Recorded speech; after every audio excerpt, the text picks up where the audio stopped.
Hi, we're in London. We're shooting with Anna, Swedish person, but Yes. who's been living in London for the last 20 odd years. Yes.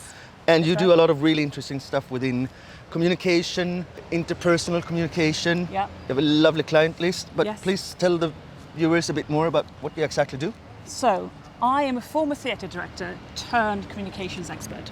So, what we do is body language, voice, non-verbal communication, influencing, and essentially how you influence a room using body language, voice, non-verbal communication, and how to be yourself on a good day when you need to perform in a high-stake environment, maybe a board meeting, an interview situation, any situation where you're kind of having to perform at your best and you want to be the best version of yourself. We're trying to make sure we give our clients the tools, practical tools, to go in and perform at that level. Because I find it so interesting, like the different areas or the different practices that your clients are in. Could you just give a Yes. couple of explanations how Of course. wide it is? Yes, I mean, in terms of what we do everything from kind of startup people pitching to CEOs, speaking to 5,000 people, as well as kind of, growing people internally who are perhaps high performers. The business is looking at them going, they're not behaving senior enough, or they're not come across as a leader. But I'm going to brag a bit for Yeah, you. go You're on. also working with that 3-star Michelin Yes. restaurant, Yes. the Fat Duck. Yes. Amazing. So cool. So storytelling, we also Yeah. do storytelling from anything from kind of, with that environment, is anything from the phone call, the voice on the phone, to the greeting, the first couple of seconds you come in, to the waiter, to the food, and everything affects everything. If the chef shouts at the waitress is going to get stiff. She's going to have to kind of go, or he or she is going to have to adjust themselves. It could be that energy then gets transferred onto the plate, onto the client. The client don't really know what's happening. They just sense a feeling, and they go, "Ooh, this is a change in atmosphere here," and they start to complain. They start to feel something is off. Yeah. So it's about creating a harmonious experience. Our end, like what we do, talent acquisition, of course, a really important part of any talent-related process Yes. is, as you mentioned, the interview. Yeah. What we want to key in and speak a bit more about, Yeah. and for you to learn, everybody's listening a bit more, Yeah. how does that affect us as people, as individuals, Yes. and what can we do to become more aware of it so we don't let our biases lead us astray to making the Yes. wrong decisions? Absolutely. So we have 3 seconds now Yeah. to make an impression. And it's very, very hard to break that because we make a decision, it's fight or flight, it's friend or foe, it's very, very quick. So we have to be aware and going, how do I affect the space? How do I create trust? How do I connect? Yeah. And do I like this person because they are visually the same, because I recognize the background, or what is it? What I think it's also about curiosity rather than somewhere. Obviously, biases are a bit lazy. Yeah. We're kind of going. We pull on what we know, right? Yeah, we use our data sorting. I know exactly. that people of this kind exactly. are So in we're this kind way. of going, Yeah. okay, how can I connect with this person that perhaps is not A, my cup of tea, or B, the type of person I've met before? Where can I find the connection? Where can I find a key? What's the key to this human being? What did you think about Ter's posture, by the way? I thought it was good, actually. Oh, really? Yeah, you can obviously roll the shoulders back a bit. Yes, exactly. Yes, good. Yes, that's much. Oh my God, that's so much better. Oh. Huge difference. And just lifting a little bit, but without like puffing out your chest. Not this. No, exactly. So it's relaxed. Yeah. Do that and press down. That's where your head should be for good voice. Oh, really? Yes, much better. And then we can see you're much more balanced. Do. That's a great tip. Awesome. Of course. But what we know is that the interview situation is really, Stressful. it's stressful. Yeah. You don't know what you're moving into. Do we have any, like those tips? Yes. Yes. Like before you go in, do 1, 2, 3, or Yes, breath work is massively key here. So making sure that you're not shallow breathing. Because Yeah. if you're shallow breathing, you're going to access essentially system 1, Daniel Kahneman, i.e. you're going to be in fight or flight. Yeah. So making sure that you've done a couple of, I would say, start deep breathing about an hour before. Is that like when you breathe Yeah, with- breathe for a diaphragm. Yeah. Yeah? Like in and out, making sure that this part of the body moves rather than your shoulders. If you do that, chances are you're going to have much more access to your second system, which is your more analytical system, rather than the kind of fight or flight. Yeah. Shit, I'm worried. What am I doing? And that is going to create a calm internally, so that you can come in and go, okay. And then you have to come in and go, how do I want to be perceived? have three things kind of going, okay, I want to be perceived as, dynamic, interesting and strong. But if I'm a person that cannot relate at all, because like dynamic, interesting and strong, those are very Specific. powerful words, right? Yeah.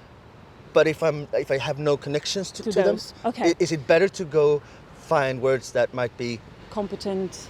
Yeah. Yeah, absolutely. different as Yes. long as I have that As relationship? long as you, exactly. Yeah. It has to be you on a good day. The aim is for you to kind of go, I need to feel like myself. I don't want to feel like someone else. I'm not trying to perform as someone else because then it's going to feel inauthentic.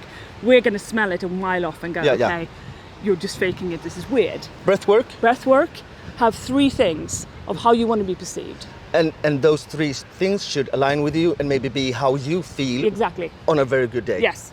Maybe exactly. the best version of you. Yes, then exactly. I feel Yeah. confident or Exactly. competent or Exactly. insightful or analytic or Exactly. Whatever it is Yeah. that you are feeling on a good day when you're performing at your best. So that you're kind of priming the brain when you're walking in and going, this is what I have. There's quite a large discussion Yes. amongst recruiters. Yes. How much prep should you give the candidate? Yeah. Should they come in knowing nothing? Yeah. Should they get the areas of discussion? Or should they even get the exact questions? Or should you communicate, this is what I'm going to assess you on? Do you have any insight or input on how we as recruiter can act to make the situation more insightful for both parties? Sure. Like how much should you prime someone before Yes. a situation that Sure. might be perceived as stressful? I think a little bit of preparation is always good, so the person's not going in thrown in the deep end. Some people are really good at that, like the people who are good at exams, you Yeah. know, the people who are, but generally like myself, they're extroverts, they come in, they can perform, they're like swim, you're fine. But there are lots of people who are not good at that, Yeah. who are the kind of people who, need the preparation, it also depends on the role, clearly. But if you need someone who's like a rainmaker who comes in and just throws stuff around, Yeah. then absolutely they can handle that.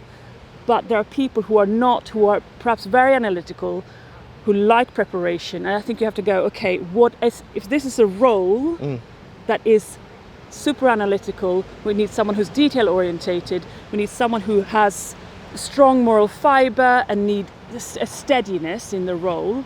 I would probably say give those candidates a bit more time and a bit more information. Not too much to the point where they get overwhelmed, but give them more time. If it's someone in sales and it's someone in kind of an extroverted throw in to the deep end kind of role, I would say, yes, you can probably give them less because they can handle that. And they probably thrive off that adrenaline, of going, what do I need to do? Yeah, yeah.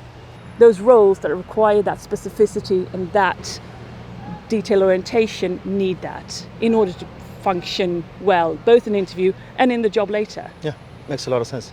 But if I could just bring you back to something that we were discussing like before we started the camera. Sure. The 10 seconds going to 3 seconds. Yes. What that means in terms of bias awareness. Yes. So essentially you come in, you have 3 seconds, right? And you make that decision whether or not we like or trust you in that 3 seconds. I mean, obviously we are primed and have biases, but you can affect with your posture, with your speed of movement and with your eye line, how you are perceived. So posture. Yeah, so posture. You want to make sure essentially you have The rolling back. the rolling back, you come in, versus this, versus that. Yeah, of course that would make a huge Yes. difference. Yeah. And if someone comes in, an eye line is incredibly important. So what happens to this is one of my gifts to the females of the world. I call it the bag faff. Okay. So essentially what happens is what women tend to do in interview scenarios or in any scenarios, we have a bag, right? We come in, we open the door and we put the bag down, 1, 2, 3, and then we look up. That 3 seconds is gone. Yeah. Given to the floor in the bag. Men come in and you have something here, they come in and go, hi, 1, 2, 3, boom. So what I'm asking you, people with bags, male or female, can you please put the bag away so we're not focusing on the bag? The first 3 seconds do not need to be to the bag. Eye line is incredibly important because it's where we first look as children. This is why in Star Wars, all the stormtroopers have those shades. Yeah. Because we read emotions and we read connection in the eyes. So you need the eye contact when you walk through. So eye line, body language, posture, Yeah. And speed of movement, so you're not kind of rushing in, you're kind of going this high, high, high, high, high. It's controlled movement, so that essentially the eye line, the posture, and the body all move harmoniously. So you're kind of in control of the body, rather than the body being in motion. Because as soon as we have body in motion, we think fight or flight. If you have someone coming in going versus hi, I'm ready, I'm here. Yeah. So the body needs to be harmoniously moving with the eye line and with the posture. So those are great tips for candidates moving into a situation like that. Yeah. Once more, if we relate it to like the interview situation. Sure. But on the other side, like the recruiters, the hiring managers, or the hiring panel, for that matter, what should they be aware of, and what should they be very conscious about in that situation, no matter if the candidate coming in has that very good body entrance into a room or doing something with a bag or being very over-animated? I think the key is to want to connect, right? Because I think that can happen with a panel. We get tired, we get kind of like cranky, and we're like, oh my God, another person, Jesus Christ. Yeah, I've sat on many panels myself as a director in my former life as a theatre director, and you know, after person 32, you're like, oh gosh, kill me now. Because, you know, you are overwhelmed. Yeah, sure. I think the key is to go, okay, you need to find a rhythm so you're not giving lots of energy at the beginning of the day, and then you're shattered by 3 o'clock and you have an amazing candidate coming in but you're too tired to see it. Yeah, and I would say pacing yourself, I think, is key. That's also a very normal situation that we see when it comes to hiring manager or recruiters going like, yeah, I'm going to have an interview day. Yes. So I book them starting at 8 and then I leave 15 minutes between them, and then I go all the way up until 5 p.m. and then I'm done. Yes. And it's so hard keeping focus, keeping momentum, and giving everybody the same opportunity. And same chance, So even though we might do, as you've seen in our masterclass, structured interviews, so we ask the same questions with behavioral anchors to all candidates. If we don't also communicate that. Exactly. Then just having that method or process. It isn't really enough if the way that you choose to do things is having those like very packed interview days. Totally. I think it's pacing yourself. It's just like, I think you can think of it as a gearbox and go, okay, I'm going to be on a 3 rather than being on a 5 at the beginning of the day. And it's easy to do, particularly if you're an extrovert and you like people, you're like, blah, I'm going to give you lots of energy. But actually, you need to be fair to the person at 4:45. And if you need a break, you need a break. It's better that you take a 5-minute coffee break, go out and nip out and get some air, recharge, so that you can see what's in front of you. The reason for us seeing so many things not being done in the optimal way, because it's not easy. No. It's not easy. It might make sense from a planning state, but that has so many other consequences that requires insights, knowledge, tool sets, understanding, and giving the candidates each, like giving them a platform. I think it's also about kind of going, we're here to help you, we're not here to sabotage, and we're here to give you a platform. But you as a panel have to go, we're here to give you a platform to shine. We're human beings, and you know, on the savannah back in the day, 1 person versus 5, you go, crap, I'm gonna get shot down. Rather than going, okay, so how do we, as the 5 people sitting on the panel, create an environment for you to shine? But that's, I would say, also kind of like the imbalance that always exists in most interview situations, no matter if it's one-on-one or it's 5-on-1. There's a power dynamic. Of course. For some, the power dynamic is, I really want the role or the job, and there's loads of people who's going for the same job. It's a high competitiveness for their job. For others, there's a high competitiveness around the candidate. Totally. But there is a power dynamic, of course, that always shifts, and of course. But I guess I'm trying to say, how do you create a bond or a trusting environment, even with that power dynamic of going, how do we, of course it's going to be that, but how do we make the experience worthwhile for both people? Like, how do we make this an optimal environment? Great tips, great insights. Thank you. What I would like us to do is just to go a bit even deeper into what are biases, how do they affect us, and I'm thinking that let's sit down and do a short deep dive on that. Okay, but actually, I'm going to start with something completely different. Great. We did posture standing up. How about posture sitting down? Yes, so the key for me is making sure that you have angles so that you're kind of engaged. So the body versus this, Yeah. if you can expand a little bit, particularly, yeah, much better. So you look relaxed and you look sorted. Nice. So essentially, particularly if you have, because you're quite tall, if you have a small body, obviously, you know, you can't take that much space. But what happens with taller people that we kind of shrink, and actually we look taller and weirder. So it's better to just go, okay, my limbs are long, and this is how I'm configured. How do I use that to my advantage? But even smaller people, you know, I've had clients who are very, very short, and kind of going, how do I make an impression? Naturally, people who are 6'1" or in 190 get, you know, there's lots of research on, you know, tall CEOs because we have biases. Yeah. Yet again, biases. But I've also worked with people who are not tall and how they create an impression of dynamic and power in a room. And you can. It is a lot about posture, and it's a lot about also taking that space and not being scared to take space. And I think as Swedes, we're told a lot of times not to take space. But That is actually, taking space is important because it does show us who you are. But going too far, on the other hand, Yes. I'm sure all Obviously, of us. you don't want to get into arrogance. Exactly. No, like the you people don't who just avoid- like tone No. yourself down. No, you don't want to veer it's a into bit- arrogance. You obviously need to kind of go, okay, but it's about kind of going, what's the frequency? Judging the frequency of going, okay, what is the environment? Who is my audience? Who do I need to connect with? But generally, I mean, taking space in a way that, but I think that's also a very Swedish thing of going, being too much. You know, are you too much? Are you that person that's too much? And too much in Swedish culture is very different from too much in like Italy. They're practically shy. You know, so it depends on what the environment is as well, of going, what is the, and also what's the corporate culture? Is it a corporate culture that is very entrepreneurial, where they go, great, go, go, go, take space? If it's an American firm, they usually like, go, go, go, take the space, don't worry about it.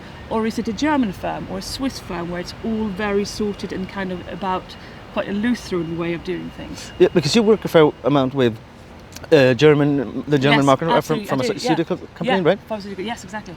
So Swiss pharmaceutical, I mean, Swiss, Germans, and it is very different, but they also are having to become much more international and kind of going, how do we find an international style, an international way of working? Because obviously talent comes from everywhere now. Yeah.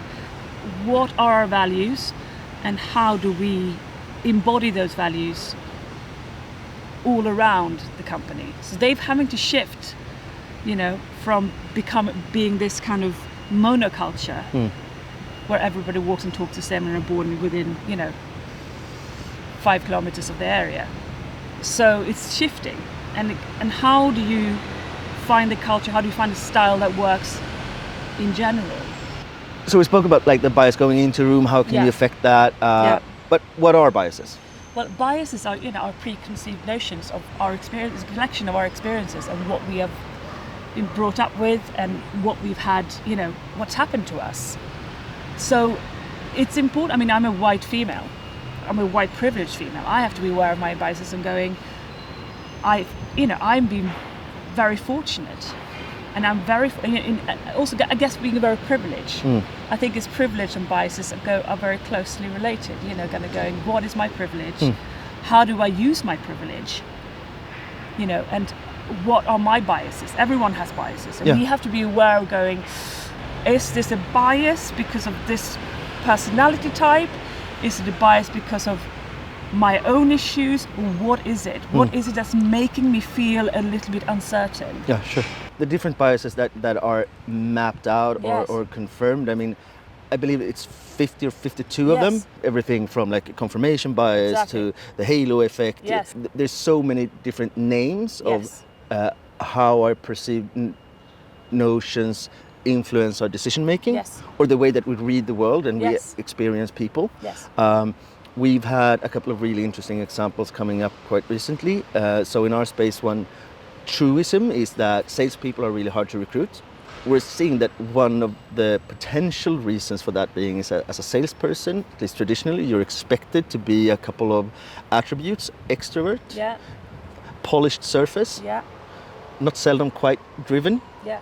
quite, as I said, outgoing, but also verbal. Yeah. Being interested in meeting people, like Yeah. you're acting in a way that is perceived as being friendly and open Sure. and looking for contact, and Yes. you're not seldom quite attractive, no matter if you're male or Yeah, female, yeah. and that quite heavily influences our decision. Yes. Like we don't deep dive into actual results or actual No. way of going about things, actual critical incidents and what Yes. happened, because this is a beautiful person Yeah. with a Yeah. nice Attractive. personality Yes. that I Yeah. would like to work with. Yes. Of course, like, yeah, maybe the results aren't there or their way of working Right. misaligns with what we're doing. But it's okay, they right? seem so good. Yes. They seem so good. And I think that's the key of going, you have to just, I guess it's the biases, it's a lazy version, right? You have to kind of go, what is it Yeah. actually? And kind of going, would I, I guess, and put yourself into scenarios and going, when the house is on fire, is this the person you want to be with? Like, is this the person you want to be in the ship with? Or, just have that extra conversation with yourself of going, what is it that is attractive about this person? And what is it that I need?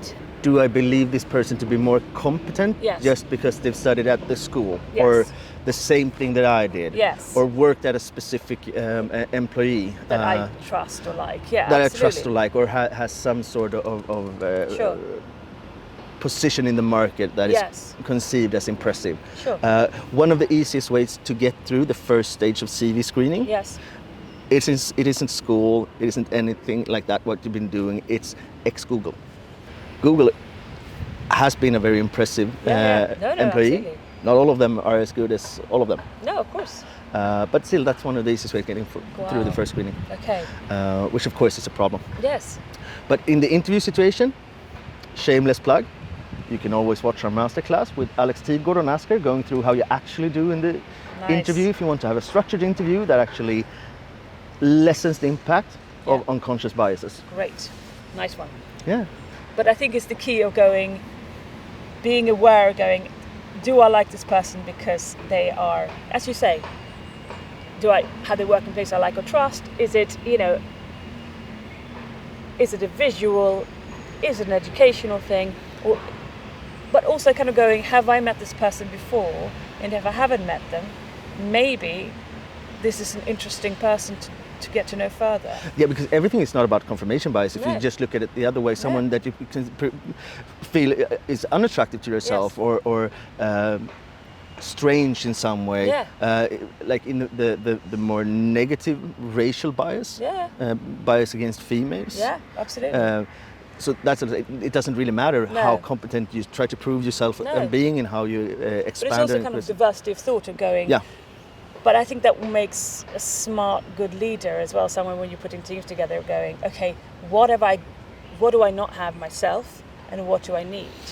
And I think it's the same thing when you're recruiting, of going, I'm a recruiter, but for this role they need Yeah, X. absolutely. And that is probably what they're looking for, something that it might not be something that I'm connecting with, but it's something that role needs. And I think it's important to kind of just step outside of yourself. It's kind of going, do I step outside of myself and go, Definitely. what is it that irks me? And if it's chances are, I'm not saying not saying don't trust your gut, but fundamentally, your gut is your first port of call, right? And I think you have to go further. Totally agree. Okay, so we've had a lovely talk in Cavendish Park with Anna. We've learned about biases, Yeah. how to make an impression in a room. Daniel has been coached. I've been coached on posture. We enjoyed ourselves. Yeah. We created a good environment. We had great conversation. Yeah. We created an atmosphere. For me, a couple of things. One, just being aware how quickly an impression is made. Yeah. Short, quick tips on how to improve your first impression. Yeah. That is from the candidate's point of view. From the hiring managers and for the recruiter's point of view, being aware of how quickly you create an impression of the candidate that comes in to meet you. Yeah. And the onus is on you to have a structure and a process in place Yeah. to meet that, but also having an understanding of that is a fact. That's not something that we're going to change. We No. can just do things to be aware and have structures and processes in place to make sure that we're still selecting the right hire every time. Yeah.